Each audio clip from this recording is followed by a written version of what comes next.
Assalamualaikum warahmatullahi wabarakatuh.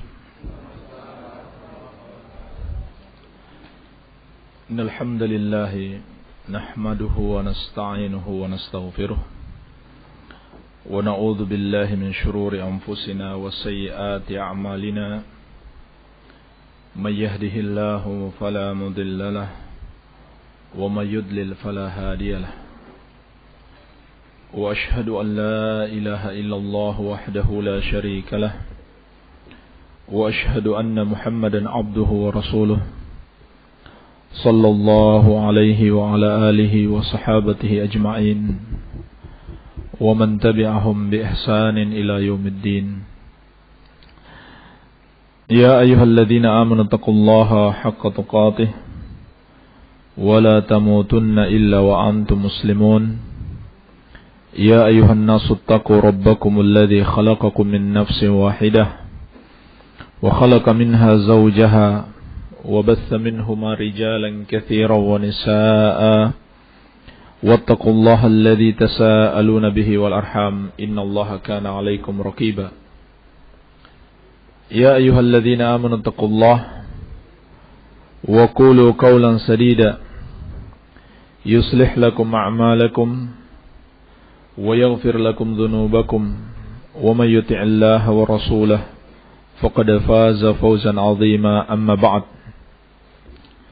فإن أصدق الحديث كتاب الله وخير الهدي هدي محمد صلى الله عليه وعلى آله وسلم وشر الأمور محدثاتها فإن كل محدثة بدعة وكل بدعة ضلالة وكل ضلالة في النار. Ikhwani fid din wa akhwati fillah rahimani wa rahimakumullah.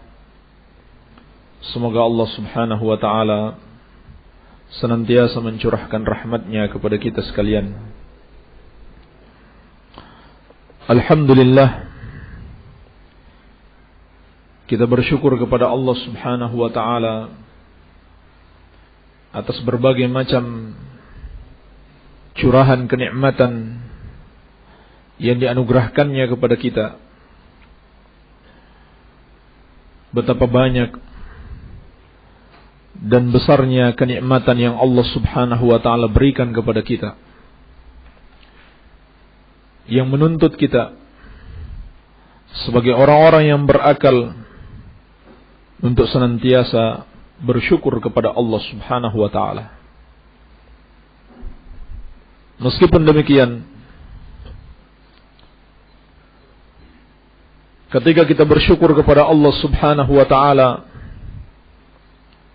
kita harus juga sadar bahwasannya kesyukuran yang kita lakukan kepada Allah tidak akan pernah sebanding dengan kenikmatan yang Allah anugerahkan kepada kita.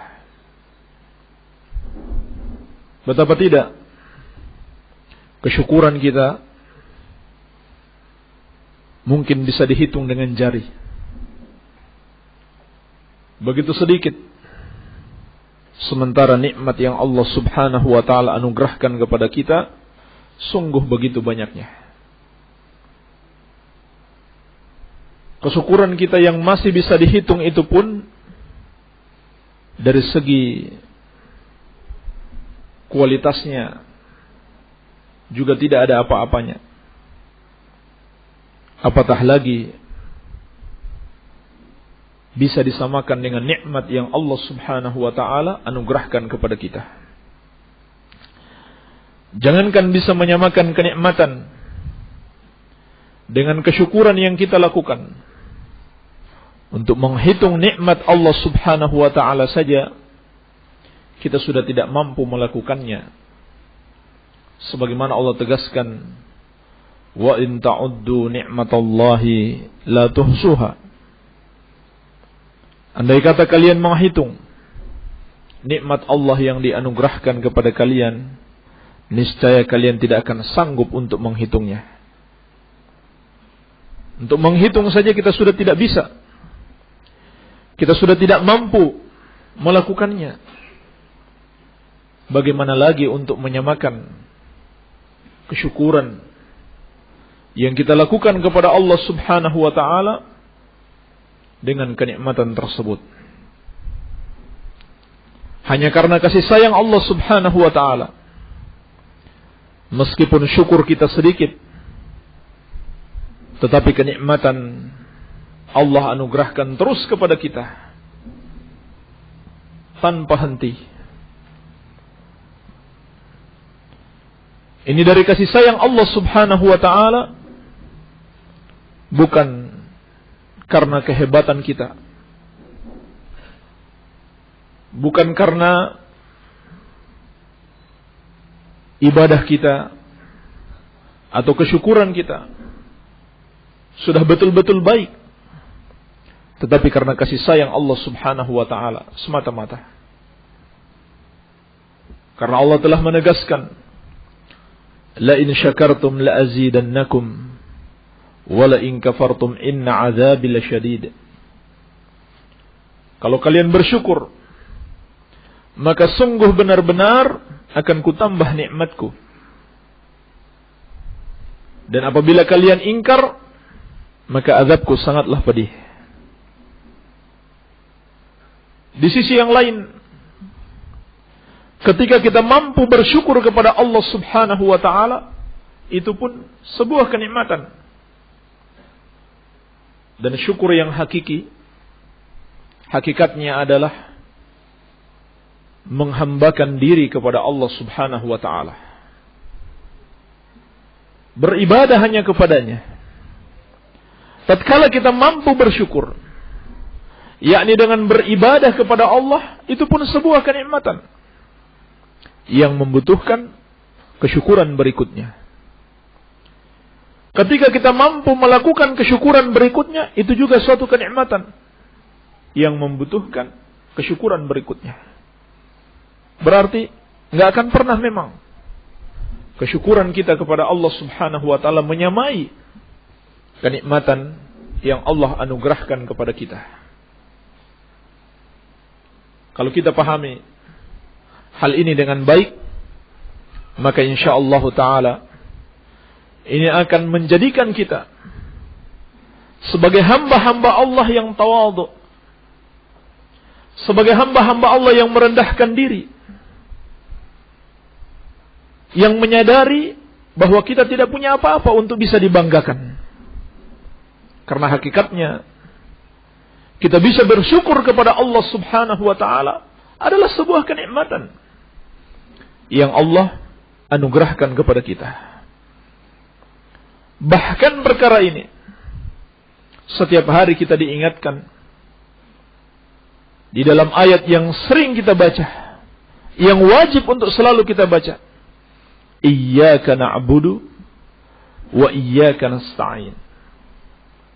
Hanya kepadamu kami beribadah dan hanya kepadamu kami mohon pertolongan.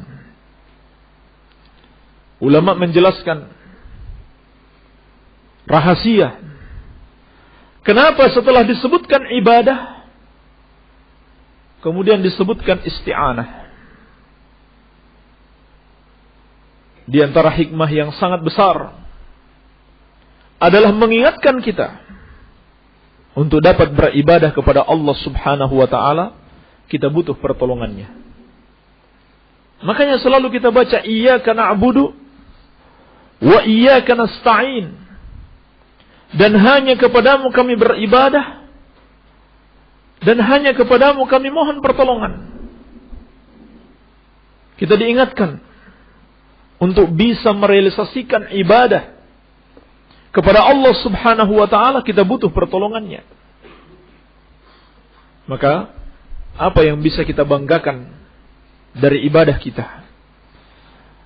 Apa yang bisa kita banggakan dari amal-amal kita? Tidak ada. Karena hakikatnya dia adalah sebuah kenikmatan. Dia adalah sebuah pertolongan yang Allah Subhanahu wa taala anugerahkan kepada kita. Menunjukkan bahwasannya kita adalah makhluk yang selalu butuh dengan pertolongan Allah Subhanahu wa taala.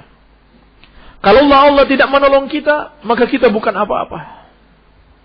Kalau Allah tidak memberikan taufik kepada kita untuk dapat menghamba kepadanya, maka kita akan berubah menjadi syarrul bariyah, menjadi seburuk-buruknya makhluk, seperti al-an'am, hewan-hewan ternak, bahkan lebih sesat lagi daripada hewan-hewan ternak tersebut. Ini ketika kita berbicara tentang kenikmatan ibadah, ketika kita berbicara tentang agama, tidak ada yang bisa kita banggakan, tidak ada yang bisa kita sombongkan diri. Apalagi kalau ternyata hanyalah sebuah kenikmatan dunia belaka, kenikmatan yang sangat sedikit sekali. Rasulullah sallallahu alaihi wasallam menyatakan, "Rak'atani qabla al-fajr khairun minad dunya wa ma fiha." 2 rakaat saja sebelum subuh, yakni 2 rakaat sunnahnya,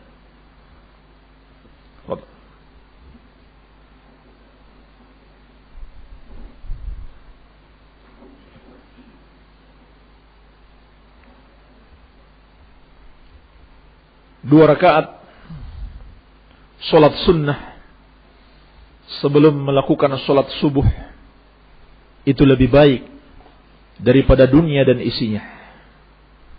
Kalau begitu, nikmat dunia, bahkan seluruh nikmat dunia, tidak akan melebihi 2 rakaat solat subuh. Dan dalam hadis Al-Mustawrid Ibn Shaddad radhiyallahu anhu yang diriwayatkan oleh Imam Muslim, Nabi sallallahu alaihi wasallam juga bersabda, "Mad dunya fil akhirah illa mithlu ma yaj'alu ahadukum usbu'ahu fil yam falyanzur bima yarji."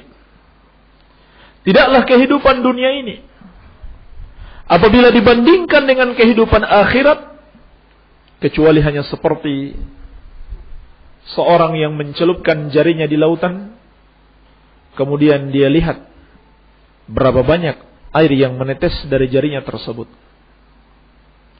Demikian pula dalam hadis Sahal bin Sa'ad As-Sa'idi radhiyallahu anhu yang diriwayatkan oleh Imam Tirmidzi dan yang lainnya, Rasulullah sallallahu alaihi wasallam bersabda, "Mad dunya fil akhirah," atau sabda Nabi sallallahu alaihi wasallam, "Lau kanatid dunya ta'dilu 'indallahi janaha ba'udah ma saqa kafiran minha syarbata ma'in." Andaikan dunia ini nilainya di sisi Allah seperti satu sayap nyamuk, niscaya Allah subhanahu wa ta'ala tidak akan berikan kepada orang kafir meskipun hanya seteguk air. Artinya karena dunia ini begitu rendah, begitu remeh, begitu hina dalam pandangan Allah subhanahu wa ta'ala, sehingga yang diberikan dunia tidak saja orang-orang yang Allah cintai. Orang-orang yang Allah benci pun diberikan dunia. Kenapa? Karena memang gak ada nilainya. Nilainya tidak lebih dari 1 sayap nyamuk, bukan 2 sayapnya. 1 saja. Maka ini semua memperingatkan kita bahwasannya nikmat dunia yang banyaknya kita tidak mampu untuk menghitungnya. Allah berikan kita panca indera. Ini sungguh luar biasa. Kebanyakan orang ditawar berapapun panca indera yang dia miliki, gak akan dia jual. Dan memang gak boleh dia jual karena bukan miliknya, milik Allah subhanahu wa ta'ala. Artinya nikmat dunia saja sudah tidak bisa kita hitung dengan materi. Namun dalam pandangan Allah subhanahu wa ta'ala ternyata nilainya tidak lebih dari 1 sayap nyamuk. Apalagi dengan nikmat agama, nikmat ad-din, nikmat iman dan takwa kepada Allah subhanahu wa ta'ala. Kalau begitu ini adalah nikmat yang terbesar, nikmat yang harus kita kejar, Jangan kita balik. Kita kejar nikmat dunia, kemudian kita berikan sisa-sisa waktu kita. Kemudian kita berikan sisa-sisa tenaga kita untuk mengejar kenikmatan akhirat, kenikmatan agama. Maka berbahagialah dan bersyukurlah kepada Allah Subhanahu wa taala barang siapa yang dianugerahkan kenikmatan agama, kenikmatan iman dan takwa kepada Allah Subhanahu wa taala. Dan kunci untuk meraih semua kenikmatan agama adalah ilmu. Adalah ilmu. Sebaliknya, yang dapat menghalangi semua kenikmatan agama kepada seorang hamba adalah kebodohan. Adalah kebodohan. Maka ilmu adalah kunci segala kebaikan dan kebodohan adalah pangkal segala kejelekan. Kalau begitu, ketika Allah Subhanahu wa taala menganugerahkan nikmat ilmu kepada seorang hamba, maka berarti dia telah dianugerahkan sebuah nikmat yang sangat besar sekali. Nikmat yang merupakan kunci untuk meraih semua kenikmatan yang lain, semua kebaikan yang lain. Tetapi kalau dia tidak dianugerahkan nikmat ini, tidak akan mungkin. Tidak akan mungkin dia bisa meraih kebaikan. Rasulullah sallallahu alaihi wasallam telah menegaskan hal ini. Sebagaimana dalam hadis Muawiyah bin Abi Sufyan radhiyallahu taala anhuma yang diriwayatkan Al-Bukhari dan Muslim.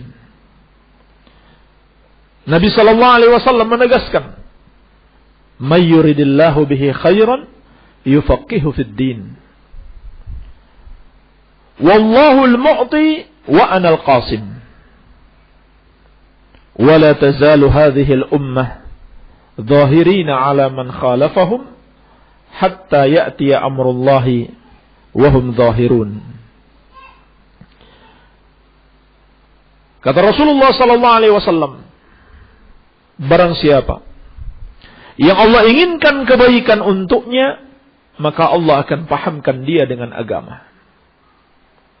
Dan Allah dialah yang memberi, sedangkan aku hanya membagi.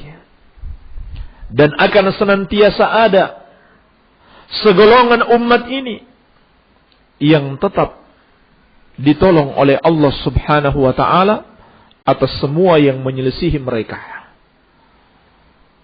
sampai datang ketetapan Allah, yaitu menjelang terjadinya hari kiamat, mereka diwafatkan dalam keadaan mendapatkan pertolongan Allah Subhanahu wa taala.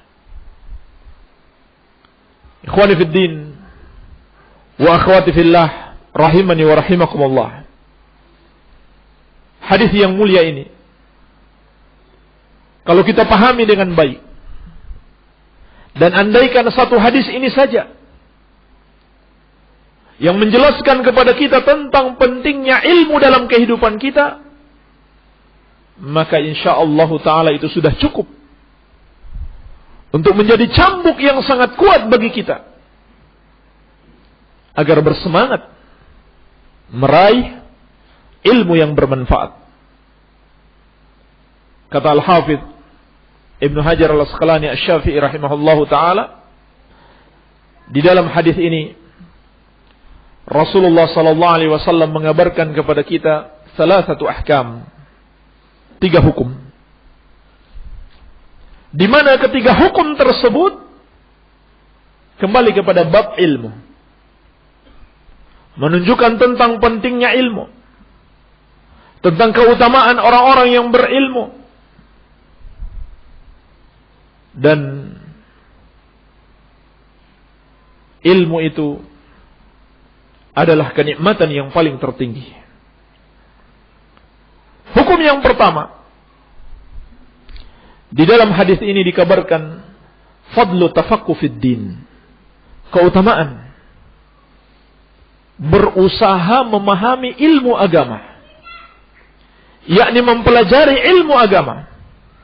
Apa keutamaannya? Itsbatul khair liman tafaqqaha fid din.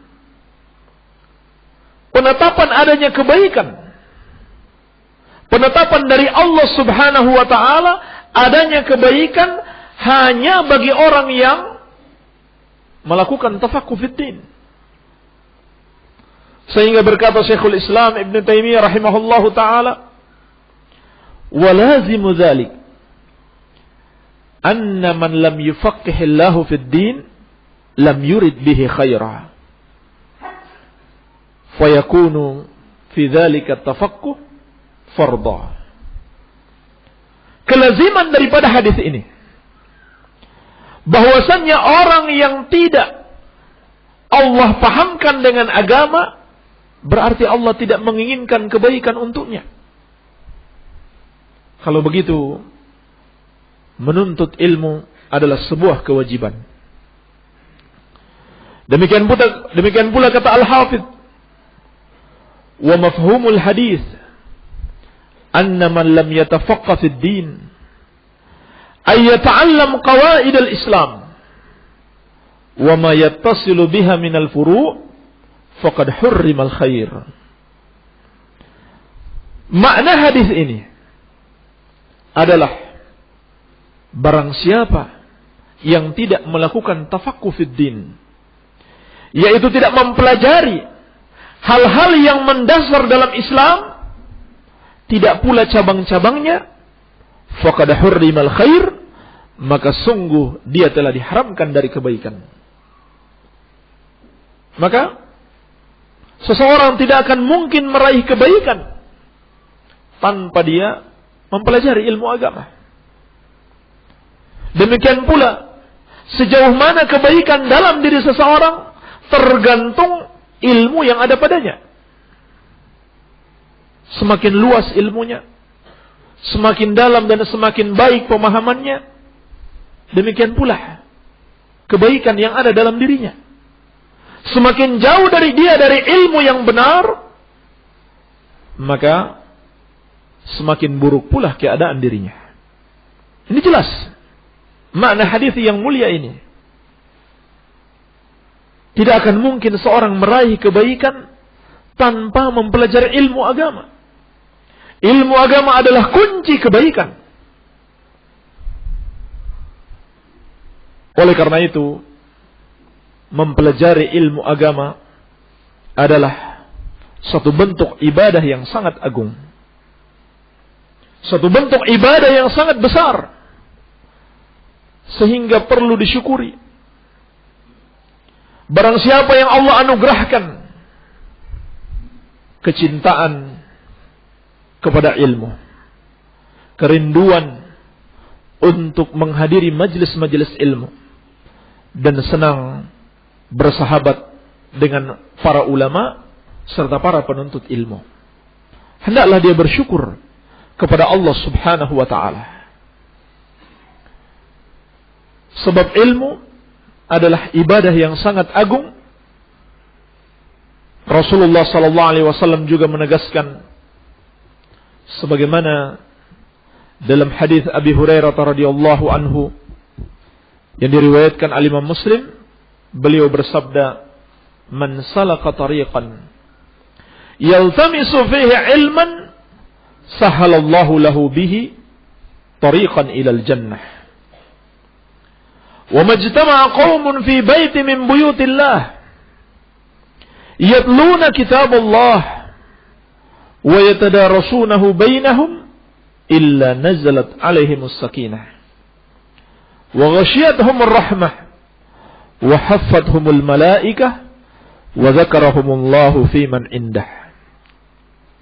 Kata Nabi sallallahu alaihi wasallam, barang siapa yang menempuh suatu jalan untuk menuntut ilmu agama, maka Allah Subhanahu wa taala akan mudahkan jalannya ke surga. Subhanallah. Nikmat yang sangat besar kalau begitu. Siapa yang Allah berikan taufik untuk menempuh jalan dalam rangka menuntut ilmu agama, berarti Allah sedang memudahkan dia untuk masuk ke dalam surganya. Dan itu bermakna barang siapa yang tidak mau menempuh jalan tersebut, berarti dia tidak akan dimudahkan untuk masuk ke dalam surga Allah Subhanahu wa ta'ala. Dan kalau jalan menuju surga tidak dimudahkan, wal iyadu billah, kalau begitu yang dimudahkan adalah jalan menuju kepada azab Allah Subhanahu wa ta'ala.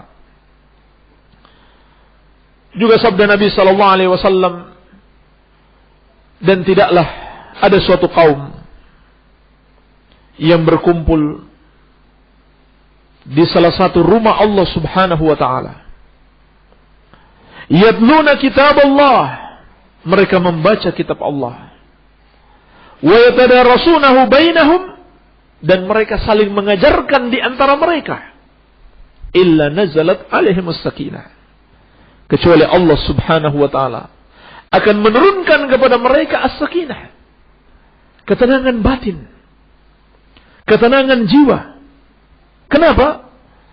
Karena ilmu adalah salah satu bentuk zikir kepada Allah Subhanahu wa ta'ala. Bahkan dia termasuk sebaik-baiknya zikir kepada Allah, di mana Allah telah menyatakan, ala bidzikrillahi tatma'innul qulub. Ketahuilah, hanya dengan mengingat Allah, hanya dengan berzikir kepadanya, hati itu akan menjadi tenang. Dan ilmu termasuk sebaik-baiknya bentuk zikir kepada Allah Subhanahu wa ta'ala. Bahkan ulama mengatakan, al-ilmu salatus sir wa ibadatul qalbi. Ilmu itu adalah salat yang tersembunyi dan ibadahnya hati. Maka ketika kita menuntut ilmu, semakin banyak ilmu yang kita tuntut, belum lagi ilmu itu nampak dalam kehidupan sehari-hari, belum lagi bisa dilihat orang, amalan-amalan kita, sesungguhnya di dalam hati kita sudah beribadah kepada Allah Subhanahu wa ta'ala.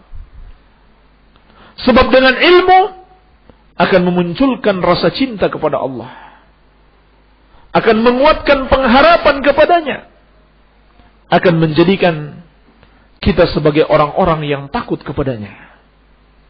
Inilah di antara tujuan besar dalam menuntut ilmu, agar kita semakin cinta kepada Allah, mengharap kepadanya dan takut kepadanya. Dan rasa cinta seseorang kepada Allah, pengharapan kepadanya, rasa takut kepadanya, itu bergantung pada pengenalan dia terhadap Allah Subhanahu wa ta'ala, bergantung kepada ilmunya tentang Allah Subhanahu wa ta'ala. Dan ketahuilah, ini akan sangat mempengaruhi kualitas amalan-amalan zahirnya. Sehingga bisa jadi amalan yang sedikit, tetapi didasari dengan ilmu, akan menjadi besar, akan menjadi agung di hadapan Allah Subhanahu wa ta'ala. Sebaliknya, amalan yang banyak, amalan yang seharusnya besar, tetapi tidak disertai ilmu, maka menjadi kecil di hadapan Allah Subhanahu wa ta'ala. Inilah rahasianya. Kenapa kita tidak bisa melampaui ibadahnya para sahabat? Walaupun secara kuantitas bisa saja kita punya uang banyak, kita bisa berinfak, kita bisa bersedekah di jalan Allah melebihi apa yang telah dikeluarkan oleh para sahabat. Tetapi tetap saja nilainya dalam pandangan Allah Subhanahu wa taala tidak akan bisa menyamai apalagi melampaui. Sebagaimana telah ditegaskan oleh Rasulullah sallallahu alaihi wasallam, la tasubbu ashabi. La tasubbu ashabi fa inna ahadakum law anfaqa mithla Uhudin dhahaban ma balagha mudda ahadihim wala nasifahu. Janganlah kalian mencerca sahabatku. Janganlah kalian memaki sahabatku. Sesungguhnya seorang dari kalian apabila berinfak emas sebesar gunung Uhud tidak akan menyamai segenggam emas yang diinfakkan oleh salah seorang sahabatku, bahkan tidak pula separuhnya. Apa rahasianya? Sudah jelas-jelas emas sebesar gunung Uhud, ternyata nilainya tidak akan bisa melampaui, apalagi menyamai segenggam emas yang diinfakkan para sahabat, bahkan tidak pula separuhnya. Rahasianya apa? Rahasianya karena amalan hati kita berbeda. Karena ketika kita beribadah, rasa cinta kita kepada Allah berbeda dengan rasa cinta para sahabat. Pengharapan mereka kepada Allah berbeda dengan pengharapan kita kepada Allah. Rasa takut mereka kepada Allah berbeda dengan rasa takut kita kepada Allah. Sehingga keikhlasannya pun berbeda. Maka jelas sekali, amalan-amalan hati ini dapat mempengaruhi amalan-amalan batin. Sehingga amalan yang kecil dapat menjadi besar. Amalan-amalan batin dapat mempengaruhi amalan-amalan zahir. Sebaliknya amalan-amalan besar menjadi kecil. Dan ini pula rahasianya. Kenapa Abu Bakar radhiyallahu anhu bisa lebih utama daripada sahabat yang lainnya? Siapa sahabat yang paling utama? Siapa makhluk yang paling mulia di dalam umat ini setelah Rasulullah sallallahu alaihi wasallam? Ulama seluruhnya sepakat dia adalah Abu Bakar. Berdasarkan dalil-dalil yang sangat banyak sekali. Di antaranya sabda Nabi sallallahu alaihi wasallam, "Lau kuntu muttakhidan min ummati khalila, lattakhadtu Abu Bakrin khalila." Andaikan boleh aku jadikan dari umatku seorang khalil, seorang yang sangat-sangat dikasihi, niscaya Abu Bakar yang akan aku jadikan khalil. Berarti Abu Bakar adalah orang yang paling mulia. Kata para ulama, bukan salat yang membuat Abu Bakar melampaui para sahabat yang lainnya. Bukan pula puasa, bukan pula sedekah. Kalau begitu apa? Syai'un waqara fi qalbih. Ada sesuatu yang menancap sangat kuat sekali di dalam hati beliau, yaitu amalan-amalan hati. Dari keimanan kepada Allah, rasa cinta kepadanya, pengharapan kepadanya, takut kepadanya, ikhlas. Yang itu semua adalah amalan-amalan hati. Pertanyaannya, mengapa bisa demikian? Mengapa bisa Abu Bakar melampaui di dalam amalan-amalan hati tersebut? Mengapa bisa para sahabat melampaui amalan hati tersebut? Jawabannya sederhana saja. Karena ilmu kita tentang Allah dengan para sahabat jauh berbeda. Abu Bakar radhiyallahu anhu adalah orang yang paling berilmu setelah Rasulullah sallallahu alaihi wasallam. Maka wajar beliau pun menjadi orang yang paling takwa kepada Allah, orang yang paling baik hatinya. Demikian pula pengenalan sahabat tentang Allah dan tentang agamanya jauh di atas kita, sehingga mereka dapat melampaui kita di dalam amalan-amalan zahir maupun amalan-amalan batin. Maka ilmu akan sangat mempengaruhi setiap amalan kita. Oleh karena itu jangan tertipu melihat orang yang begitu banyak amalannya. Bisa jadi dalam pandangan Allah Subhanahu wa taala itu sedikit, apalagi yang sudah sedikit. Iya. Demikian pula Rasulullah sallallahu alaihi wasallam bersabda, "Inni atqakum lillah wa a'lamukum bihi." Sesungguhnya aku adalah orang yang paling takwa dibanding kalian kepada Allah dan orang yang paling berilmu tentangnya. Maka perhatikan, Rasulullah sallallahu alaihi wasallam menyebutkan antara ketakwaan dan ilmu senantiasa berjalan beriringan. Walaupun mungkin kadang kita menyaksikan ada orang yang jahil, Masya Allah luar biasa semangatnya beribadah. Ya. Solat-solat sunnahnya luar biasa. Ibadah-ibadah nawafil luar biasa. Dakwahnya hebat. Ya. Bisa meninggalkan keluarganya keliling-keliling dari masjid ke masjid. Semangat luar biasa. Tetapi hakikatnya karena tidak didasari oleh ilmu yang kokoh, sehingga akidah mereka tidak benar, akidah mereka rusak, maka amalan-amalan yang dibangun di atasnya pun menjadi rusak. Akan tetapi para ulama, meskipun sepintas mungkin kita lihat ibadah mereka sedikit, tetapi dalam pandangan Allah Subhanahu wa ta'ala itu lebih baik daripada ibadahnya orang-orang bodoh. Bahkan kata para ulama, ya habbatha naumul aqyas khairun min ibadatil jahilin. Aduhai, tidurnya orang-orang cerdas, tidurnya para ulama itu lebih baik daripada ibadahnya orang-orang jahil. Ini karena apa? Karena pengaruh ilmu.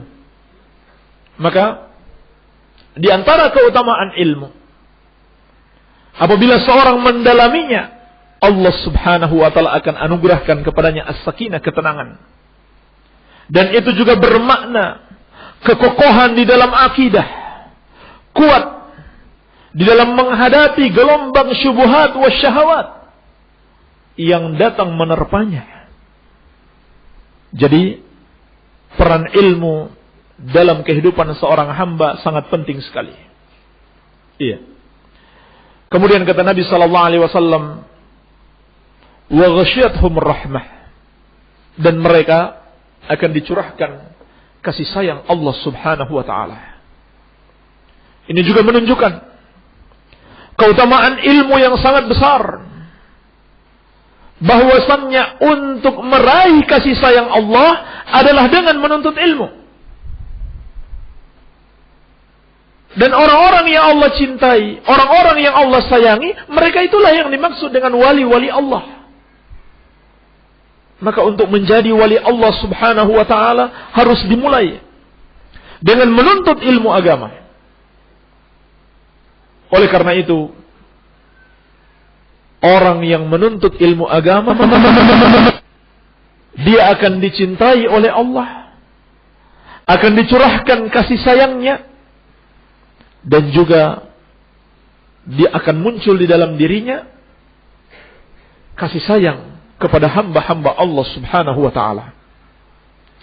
Sehingga dahulu para ulama muhaddithin, ketika mereka mau memberikan ijazah periwayatan hadis kepada murid-muridnya, mereka akan mulai dari sebuah hadis yang akhirnya dikenal dengan hadis al-musalsal bil awwaliyah. Hadis yang selalu diriwayatkan pada periwayatan yang pertama. Sebab setiap muhaddits akan mengatakan, guruku berkata, dan ini adalah hadis yang pertama aku dengar darinya. Bahwasannya guruku berkata, dan ini adalah hadis yang pertama aku dengar darinya. Bahwasannya guruku berkata, dan ini adalah hadis yang pertama aku dengar darinya, sampai kepada Ibnu Umar radhiyallahu taala anhuma, sampai kepada Rasulullah sallallahu alaihi wasallam. Beliau bersabda, "Ar-rahimun yarhamuhumur rahman, irhamu man fil ardi yarhamkum man fis sama." Orang-orang yang penyayang akan disayangi oleh Allah yang Maha Penyayang. Sayangilah yang di bumi, niscaya yang di langit akan menyayangi kalian. Ini hadis yang pertama sekali diajarkan oleh seorang muhaddits kepada muridnya yang mau mengambil ijazah periwayatan hadis darinya. Sebagai isyarat apa? Bahwasannya ilmu ini mabniyun 'ala rahmah, dibangun di atas rahmat, dan hasilnya akan meraih rahmat Allah Subhanahu wa taala di dunia ini. Tujuannya untuk meraih rahmat Allah Subhanahu wa taala di akhirat kelak. Ini harus yang selalu kita tanamkan di dalam jiwa kita. Ilmu ini untuk meraih kasih sayang Allah. Dasarnya adalah kasih sayang. Kasih sayang kepada siapa? Kepada al-muta'allimin, kepada orang-orang yang mencari kebenaran. Sehingga kalau begitu, dasar daripada ilmu mesti mendahulukan kelemah lembutan. Karena kelemah lembutan itu sangat erat dengan kasih sayang. Dan itu adalah asal di dalam pengajaran. Betul, kadang-kadang perlu dimarahi murid itu. Perlu dimarahi orang yang bersalah. Tetapi ini bukan asal. Asalnya adalah kasih sayang dan kelemah lembutan. Ketika diperlukan harus marah, baru marah. Jangan salah ditempatkan. Sedikit-sedikit marah. Sedikit-sedikit main sikat sana, sikat sini. Asal di dalam berdakwah, asal di dalam pengajaran, dalam menuntut ilmu adalah kelemah lembutan dan kasih sayang. Dan Allah Subhanahu wa taala telah menegaskan kepada nabinya, "Fabima rahmatin minallahi lintalahum, walau kunta faddan ghalidhal qalbi lan faddu min hawli." Maka hanya dengan rahmat dari Allah Subhanahu wa taala, hanya dengan rahmat dari Allah Subhanahu wa taala, engkau wahai Muhammad bisa berlemah lembut kepada mereka. Ini menunjukkan rahmat dan kelembutan senantiasa beriringan. Walau kunta faddan ghalidhal qalbi lam faddu min hawli. Andaikan engkau bersikap kasar, lagi keras hati, niscaya mereka akan lari dari sekelilingmu. Kata Syekhuna Syekh Rabi bin Hadi Al-Madkhali hafizahullahu taala, ini dikatakan kepada Nabi sallallahu alaihi wasallam. Seorang nabi dan rasul, seorang yang didukung oleh Allah Subhanahu wa taala dengan mukjizat, seorang yang diberikan jawami'ul kalim, seorang yang dikenal dari kecil sebagai Al-Amin dan disenangi oleh seluruh umat ketika itu. Tetapi kata Allah, kalau kamu wahai Muhammad bersikap keras lagi keras hati, niscaya mereka akan lari meninggalkan kamu. Kalau begitu apalagi kita? Kalau kita tidak bisa menempatkan kapan harusnya keras, kita tempatkan bukan pada tempatnya, niscaya para penuntut ilmu dan umat ini akan lari dari kita. Demikian faidah dari sabda Nabi sallallahu alaihi wasallam, Allah Subhanahu wa taala akan mencurahkan rahmat kepada kalian apabila kalian duduk di majelis ilmu. Kemudian kata beliau, wa haffathumul malaikah, dan mereka diliputi oleh para malaikat. Al-Khattabi rahimahullahu taala mengatakan, ini ada beberapa makna. Yang pertama, malaikat akan menghamparkan sayap-sayapnya untuk mereka lalui. Dan ini berdasarkan riwayat-riwayat yang sahih. Maksudnya malaikat meliputi mereka. Malaikat menghamparkan sayap-sayapnya untuk mereka berjalan di atasnya. Artinya begitu mulia seorang penuntut ilmu itu. Begitu mulia orang yang menyandang sifat ilmu. Sehingga malaikat pun turut berkhidmah kepadanya. Makna yang kedua kata Al-Khattabi, dia adalah ihtiramul malaikah. Penghormatan malaikat kepada para penuntut ilmu. Ada rasa penghormatan dan pengagungan dan merendahkan diri malaikat kepada para penuntut ilmu. Karena agungnya ilmu yang dia tuntut tersebut. Bukan karena dia seorang manusia. Tetapi karena ilmu yang dia tuntut adalah sesuatu yang sangat agung, malaikat pun menghormatinya. Demikian pula makna yang ketiga, kata Al-Khattabi, maksudnya malaikat meliputi mereka adalah malaikat duduk bersama mereka. Mereka turun di majelis-majelis ilmu, sama-sama mendengarkan zikrullah, zikir kepada Allah Subhanahu wa taala. Subhanallah, keutamaan yang sangat besar. Barangkali inilah salah satu hikmahnya kenapa para ulama selalu mengingatkan adab-adab di dalam majelis. Kenapa kita perlu berlaku sopan, beradab, penuh akhlak di dalam majelis ilmu? Dikarenakan bersama kita juga ada para malaikat. Dan yang lebih penting lagi adalah kita sedang berhadapan dengan sesuatu yang sangat agung, yaitu kalamullah wa kalamu Rasulih sallallahu alaihi wasallam. Ucapan-ucapan Allah dan ucapan-ucapan Nabi-Nya sallallahu alaihi wasallam yang dulu Rasulullah sallallahu alaihi wasallam dan para sahabatnya di dalam menyampaikan ilmu ini penuh dengan pengorbanan. Dan ternyata pengorbanan mereka tidak berakhir sampai di situ. Masih dilanjutkan oleh generasi selanjutnya. Penuh perjuangan untuk meraih ilmu yang sangat bermanfaat. Walhamdulillah, di hari-hari kita ini, di zaman kita ini, begitu mudahnya kita menuntut ilmu.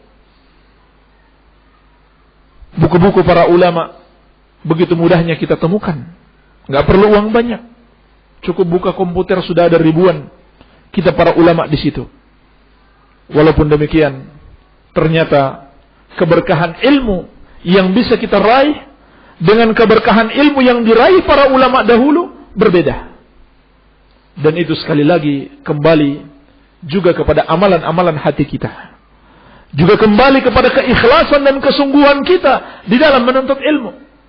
Sebab Allah Subhanahu wa taala Maha Adil. Siapa yang lebih ikhlas dalam menuntut ilmu, siapa yang lebih bersungguh-sungguh, tentunya dia akan lebih diberikan taufik insyaallah taala. Sebagaimana Allah tegaskan, walladzina jahadu fina lanahdiyannahum subulana. Dan orang-orang yang bersungguh-sungguh di jalan kami, niscaya benar-benar akan kami tunjukkan kepada mereka jalan-jalan kami. Maka ini semuanya makna tercakup. Malaikat meliputi mereka, malaikat menghamparkan sayap untuk mereka lalui. Malaikat memuliakan mereka dan malaikat bersama mereka para penuntut ilmu tersebut. Kemudian yang berikutnya kata Nabi sallallahu alaihi wasallam, wa dzakarahumullahu fi man indah. Dan Allah Subhanahu wa taala senantiasa menyebut-nyebut mereka, membanggakan mereka di hadapan para malaikat yang ada di sisi Allah Subhanahu wa taala, yaitu hamalatul arsy, para pembawa arsy Allah Subhanahu wa taala. Iya. Ini bagian yang pertama. Hukum yang pertama yaitu fadlu tafaqquh fid din. Barang siapa yang Allah inginkan kebaikan baginya, niscaya Allah Subhanahu wa taala akan pahamkan dia dengan agama. Masih tersisa dua bagian lagi dari penjelasan Al-Hafidz Ibnu Hajar. Apa masih ada waktu? Hah? Enggak, maksudnya untuk sesi ini sampai jam berapa?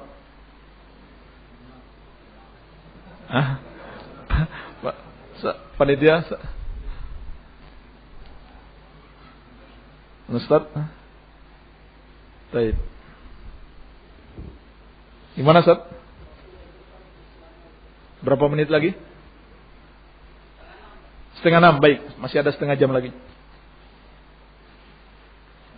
Fadhal, minum dulu.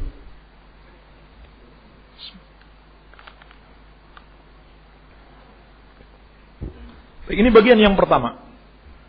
Kata Al-Hafidz, fadlu tafaqquh fid din. Adapun hukum yang kedua, beliau mengatakan, annal mu'tiya fil haqiqah huwa Allah azza wa jalla. Bahwasannya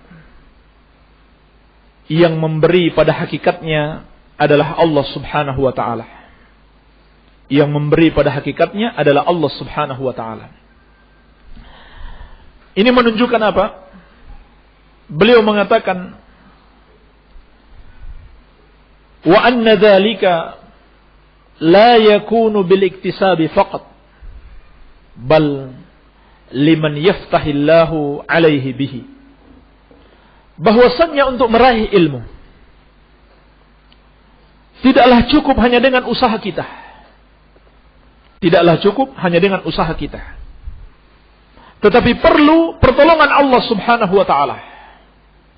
Ini isyarat dari sabda Nabi sallallahu alaihi wasallam, "Wallahul mu'ti wa anal qasim." Meskipun makna hadis ini umum, terkait juga dengan pembagian ghanimah. Rasulullah sallallahu alaihi wasallam mengingatkan pembagian zakat, beliau hanya membagi, Allah yang memberi. Demikian pula ilmu. Demikian pula ilmu. Walaupun kita berusaha, tetapi yang menjadi penentu adalah Allah Subhanahu wa taala. Dialah yang memberi. Mengingatkan kepada kita bahwasannya ilmu itu untuk meraihnya butuh pertolongan Allah Subhanahu wa taala. Kembali kita diingatkan, tidaklah pantas kemudian setelah kita meraih ilmu yang bermanfaat, muncul kesombongan di dalam diri kita. Muncul kesombongan dalam diri kita. Dan ini termasuk penyakit sebagian penuntut ilmu. Muncul dari dalam dirinya rasa ingin dihargai, rasa ingin dihormati, tidak ingin disepelekan, dianggap sebelah mata saja. Padahal sebetulnya kalau dia bersikap tawadhu, niscaya Allah Subhanahu wa taala akan mengangkat dirinya. Man tawadhu'a lillah rafa'ahu. Kata Nabi sallallahu alaihi wasallam, barang siapa yang tawadhu karena Allah, niscaya Allah akan mengangkat derajatnya. Padahal untuk apa dia menyombongkan diri? Kenapa dia merasa tinggi? Padahal hakikatnya ilmu yang ada padanya dari pertolongan Allah Subhanahu wa taala. Dan kalau sudah muncul kesombongan seperti ini, dampaknya pun akan sangat berbahaya. Suatu saat sebagai manusia biasa, ketika dia berbuat kesalahan akan sangat sulit diperbaiki. Akan sangat sulit diperbaiki. Sebab sudah terlanjur muncul di dalam hatinya lebih daripada yang lain. Maka tidaklah pantas sifat seperti ini ada dalam diri seorang hamba. Merasa diri lebih daripada yang lain. Dan ini adalah tanda kebinasaannya. Rasulullah sallallahu alaihi wasallam telah memperingatkan, "Thalathun muhlikat." 3 perkara yang membinasakan. Syuhun muta' wa hawan muttaba' wa ijabul mar'i binafsihi. Kekikiran yang ditaati dan hawa nafsu yang dituruti, dan juga kekaguman seseorang terhadap dirinya. Ini 3 perkara yang membinasakan. Karena Allah Subhanahu wa taala tidak mencintai orang-orang yang meninggikan diri. Tilkad darul akhirah naj'aluha lilladzina la aqibatu lil muttaqin. Itulah negeri akhirat. Kami jadikan untuk orang-orang yang tidak meninggikan diri atau tidak menginginkan ketinggian di muka bumi ini, tidak pula ingin berbuat kerusakan. Dan surga itu hanya bagi orang-orang yang bertakwa. Maka kita diingatkan oleh Allah Subhanahu wa taala melalui lisan Rasulnya sallallahu alaihi wasallam untuk menghilangkan segala kesombongan dari dalam diri kita. Sebab ini adalah sifat asasi, sifat dasar seorang penuntut ilmu. La yata'allamul ilm al-mustahyi walal mustakbir. Tidak akan mungkin bisa mempelajari ilmu seorang yang pemalu dan seorang yang sombong. Pemalu di sini dalam artian malu yang bukan pada tempatnya. Malu itu terpuji, tapi malu pada tempatnya, yaitu malu berbuat maksiat. Bukannya malu menuntut ilmu, itu salah. bukan malu pada tempatnya. Tidak akan bisa seorang yang malu menuntut ilmu, yakni malu dalam artian malu menanggung kehinaan dalam menuntut ilmu. Dia terpaksa harus duduk di depan para ulama. Dia terpaksa harus menghinakan diri di depan para ulama demi meraih ilmu. Dan juga orang-orang yang sombong. Demikian pula dikatakan para ulama, innal ilma harbun lil fata al muta'ali kasayli harbun lil makanil ali. Sesungguhnya ilmu itu tidak akan mungkin diraih oleh seorang sebagaimana air tidak akan mungkin mengalir ke tempat yang tinggi. Oleh karena itu, kita diingatkan dalam hadis ini untuk selalu mengharap kepada Allah, untuk selalu berdoa kepadanya agar diraih. Jangankan kita, Nabi Muhammad SAW pun diperintahkan oleh Allah, wa qul rabbi zidni. Katakanlah wahai Muhammad, wahai Rabbku, tambahkanlah kepadaku ilmu. Inilah sifat penuntut ilmu. Dia harus berada dalam keadaan senantiasa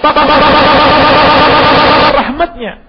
Maka dia pun senantiasa berdoa kepada Allah Subhanahu wa ta'ala agar dianugerahkan ilmu yang bermanfaat.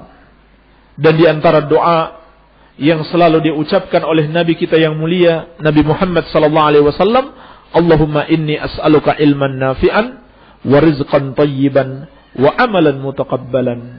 Ya Allah, berikanlah aku ilmu yang bermanfaat, rizki yang baik, dan amalan yang diterima. Maka ini peringatan yang kedua. Hukum yang kedua yang terkandung di dalam hadis ini, bahwasannya untuk meraih ilmu yang bermanfaat, kita butuh pertolongan Allah Subhanahu wa ta'ala. Kalau begitu, bagaimana caranya agar Allah memberikan pertolongan kepada kita? Jawabannya adalah dengan senantiasa bertakwa kepada Allah Subhanahu wa ta'ala. Sebagaimana Allah telah tegaskan, in tattaqullaha yaj'al lakum furqana. Apabila kalian bertakwa kepada Allah, maka Allah akan jadikan bagi kalian furqan. Apa itu furqan? Ulama menjelaskan,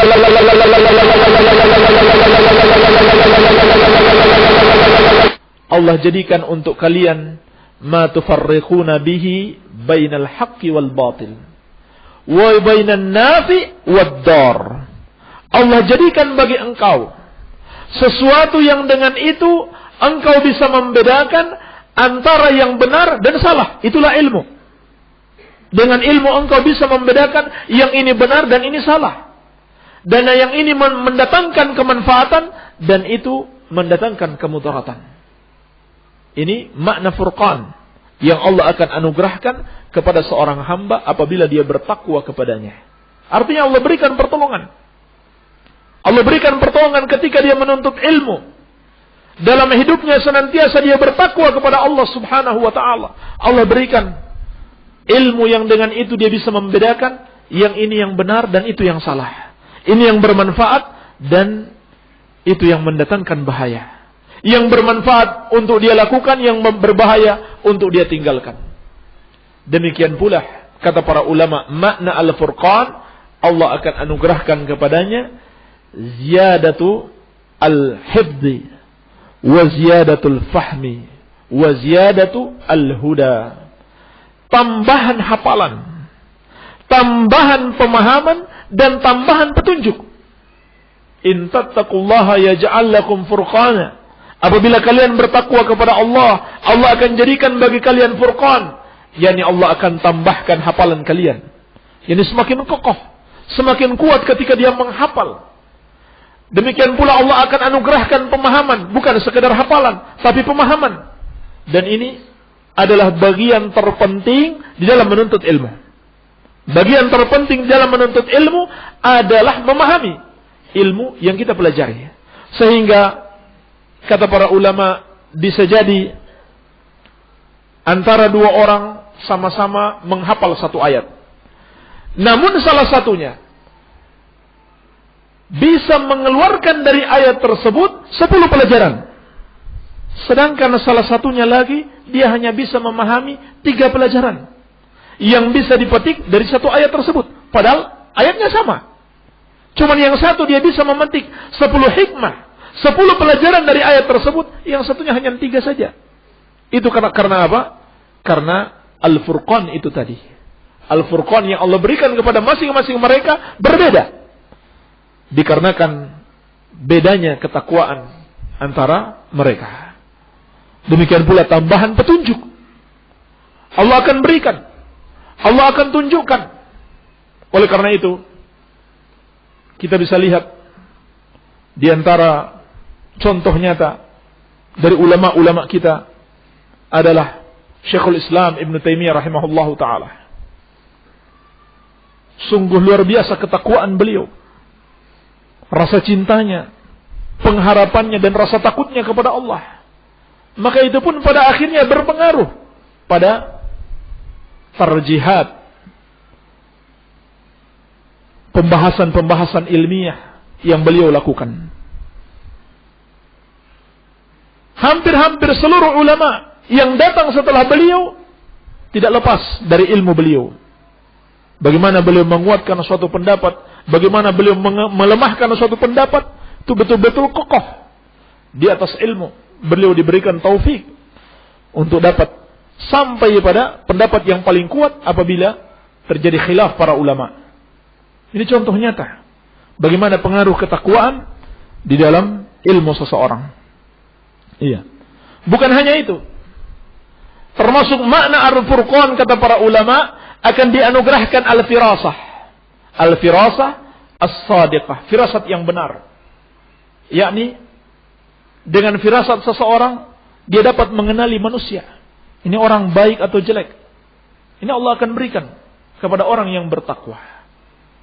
Sebagaimana sabda Nabi sallallahu alaihi wasallam, "Inna lillahi ibadan ya'rifuna an-nasa bit-tawassum." Sesungguhnya Allah memiliki hamba-hamba yang mereka dapat mengenal manusia dengan firasat mereka.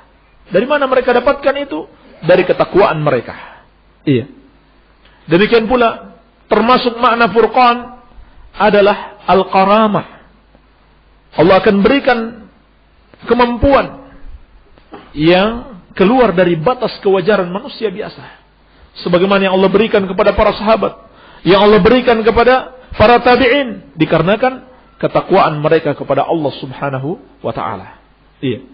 Maka inilah kunci utama untuk meraih pertolongan Allah adalah dengan senantiasa bertakwa kepadanya. Maka insyaallah ta'ala ini termasuk sebab-sebab mendapatkan hidayah dan selamat dari kesesatan.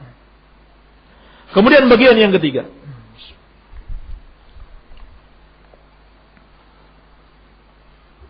hukum yang ketiga kata Al-Hafidh,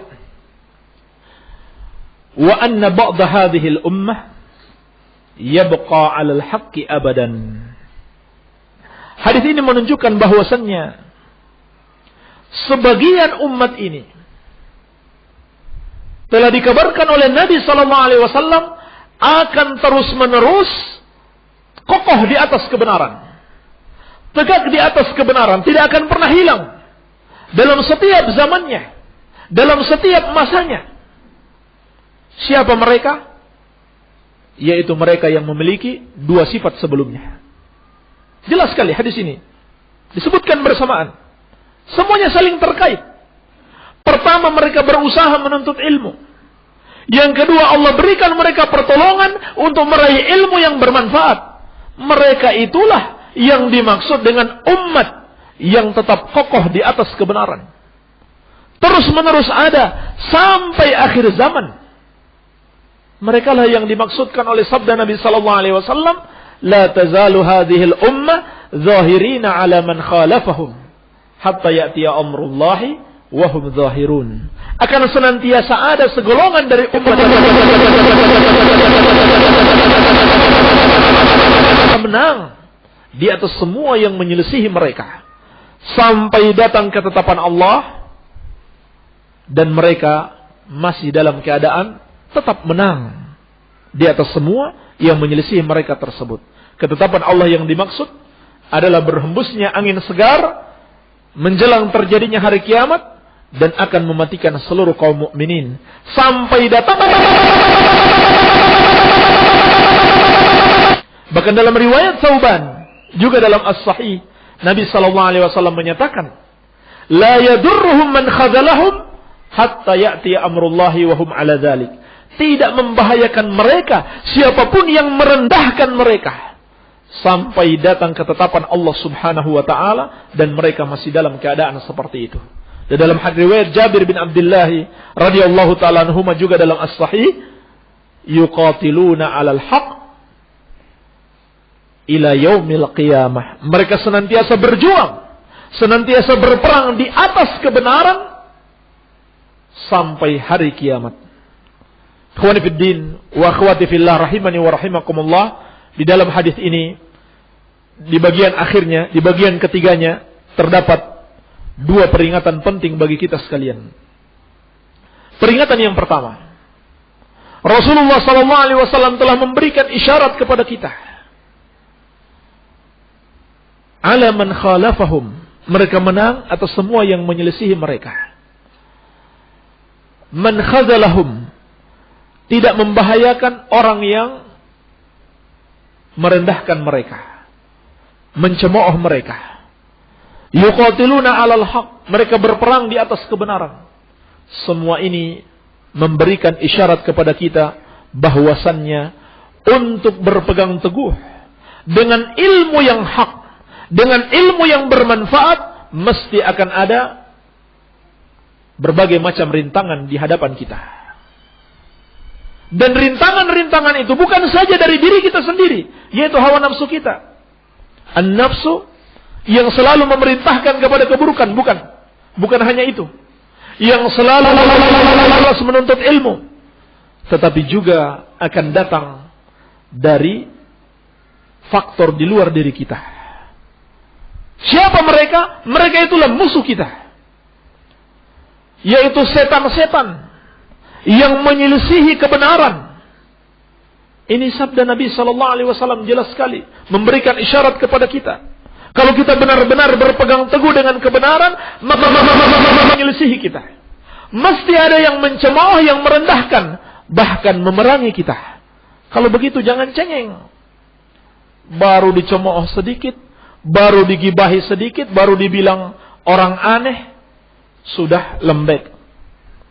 Padahal dulu Rasulullah SAW mendapatkan berbagai macam cacian.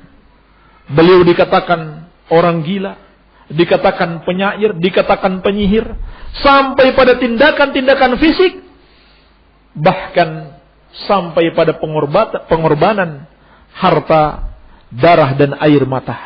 Ini yang dialami oleh Rasulullah SAW, tapi mereka bersabar sampai datang pertolongan Allah Subhanahu wa taala. Alhamdulillah. Yang kita hadapi paling cuma dibilang Wahabi. Ya. Cuma dibilang aliran baru dari mana ini? Sudah muncul lagi yang aneh-aneh. Paling tinggi teroris. Padahal kenyataannya tidak demikian. Justru kita tidak ada, alhamdulillah, kita tidak melihat yang paling keras penentangannya terhadap terorisme melebihi Ahlus Sunnah. Tidak ada yang paling gamblang di dalam menjelaskan kesesatan-kesesatan teroris melebihi Ahlus Sunnah. Iya. Ini yang kita hadapi, mesti kita jalani. Dan Allah Subhanahu wa taala pun telah menegaskan dan mengingatkan sekaligus siapa musuh kita dan apa metode mereka. Sebagaimana dalam firman-Nya, "Wa kadzalika ja'alna likulli nabiyyin aduwan syayatinal insi wal jinni yuhi ba'duhum ila ba'din zukhrufal qawli gurura." Demikianlah kami jadikan bagi setiap nabi itu musuh. Kemudian Allah jelaskan siapa musuhnya dan apa di antara metode yang mereka gunakan. Musuh-musuh para nabi itu adalah syayatin, setan-setan. Pertama Allah sebutkan setan dari kalangan manusia, kemudian setan dari kalangan jin, yaitu para penghalang kebenaran yang menghalangi umat agar sampai dakwah kepada mereka. Mereka itu adalah setan baik dari kalangan manusia maupun dari kalangan jin. Dan seringkali setan dari kalangan manusia ini jauh lebih berbahaya daripada dari kalangan jin. Dan Allah jelaskan di antara metode mereka, yuhi ba'duhum ila ba'din zukhrufal qawli gurura. Mereka akan saling membisikkan ucapan-ucapan yang indah dan menipu. Ayat yang mulia ini menjelaskan kepada kita juga betapa pentingnya ilmu. Pertama, Allah jelaskan kepada kita, kalau kita mau mengikuti alaihi wassalatu wassalam, maka siap-siap untuk mewariskan musuh para nabi dan rasul. Itu kalau kita sebelumnya telah mewariskan warisan para nabi dan rasul, yaitu ilmu. Sebagaimana Nabi SAW menegaskan, wa innal ulama warathatul anbiya. Innal anbiya lam yuwarrithu dinaran wala dirhaman, innama warrathul ilm, faman akhadahu faqad akhadha bihazzin wafir. Sesungguhnya para ulama, orang-orang yang berilmu adalah pewaris para nabi. Dan para nabi tidaklah mewariskan dinar dan dirham. Mereka hanyalah mewariskan ilmu. Barang siapa mengambil warisan tersebut, maka sungguh dia telah mengambil warisan yang sangat besar. Tetapi ingat, ketika kita mengambil warisan para nabi ini, itu sama artinya kita pun mengambil warisan musuh para nabi, yaitu setan. Kan begitu? Kita mengambil warisan para nabi begitu berupa ilmu. Demikian pun kita harus mengambil warisan para nabi berupa musuh mereka, yaitu para nabi dan rasul, apa setan-setan yang memusuhi para nabi dan rasul alaihi wassalatu wassalam. Oleh karena itu, kuat dan tidaknya permusuhan kepada seseorang itu juga berpengaruh, ya, pada ilmu yang ada pada dirinya. Semakin kokoh dia di atas kebenaran, badai yang akan menerpanya. Tetapi dengan ilmu itu pula Allah Subhanahu wa taala akan menyelamatkannya. Tetapi kalau dia tidak memiliki ilmu, datang sedikit badai, langsung dia oleng, bahkan tenggelam di dalam kesesatan. Sehingga di akhir ayat Allah Subhanahu wa taala mengingatkan, yuhi ba'duhum ila ba'din zukhrufal qawli gurura. Di antara tipu daya, di antara metode musuh-musuh untuk menyesatkan manusia adalah mereka saling mewahyukan, saling membisikkan ucapan-ucapan yang indah namun menipu. Tetapi kalau orang menuntut ilmu, orang memahami ilmu, nggak akan terpengaruh. Nggak akan terpengaruh walaupun dia bungkus ucapannya dengan ucapan-ucapan yang indah. Nggak akan terpengaruh dengan kesesatannya. Walaupun berdoa kepada selain Allah, mereka namakan tawasul. Walaupun menyekutukan Allah dengan orang-orang saleh, mereka menghormatan kepada orang saleh. Walaupun berbuat hari ulang tahun Rasulullah sallallahu alaihi wasallam, mereka istilahkan dengan cinta Rasul. Orang yang berilmu nggak akan tertipu. Coba lihat orang-orang bodoh. Lihatlah orang-orang bodoh bagaimana keadaan mereka. Begitu mudahnya mereka tertipu dengan kesesatan-kesesatan hanya karena dibungkus oleh ucapan-ucapan yang indah. Inilah yang dimaksud dengan yuhi ba'duhum ila ba'din zukhrufal qawli gurura. Mereka saling membisikkan, saling mewahyukan antara satu dengan yang lainnya ucapan-ucapan yang indah, namun hakikatnya di situ mengandung kesesatan. Ini perkara yang pertama. Perkara yang kedua, Rasulullah sallallahu alaihi wasallam telah memberikan kabar gembira bagi siapa yang berpegang teguh dengan ilmu yang benar. La yadurruhum, tidak membahayakan mereka. Sama sekali tidak membahayakan kita apapun. Siapapun yang mencela kita, yang mencerca dan merendahkan kita. Demikian pula Allah telah menjanjikan zahirina ala man khalafahum. Mereka akan tetap eksis, akan tetap menang, akan tetap mendapatkan pertolongan Allah Subhanahu wa taala dari semua yang menyelisihi mereka. Kalau begitu jangan merasa lemah. Ista'in billah wa la tajaz. Minta tolong kepada Allah dan janganlah kamu lemah. Insyaallah taala Allah Subhanahu wa taala akan senantiasa menganugerahkan pertolongan kepadamu.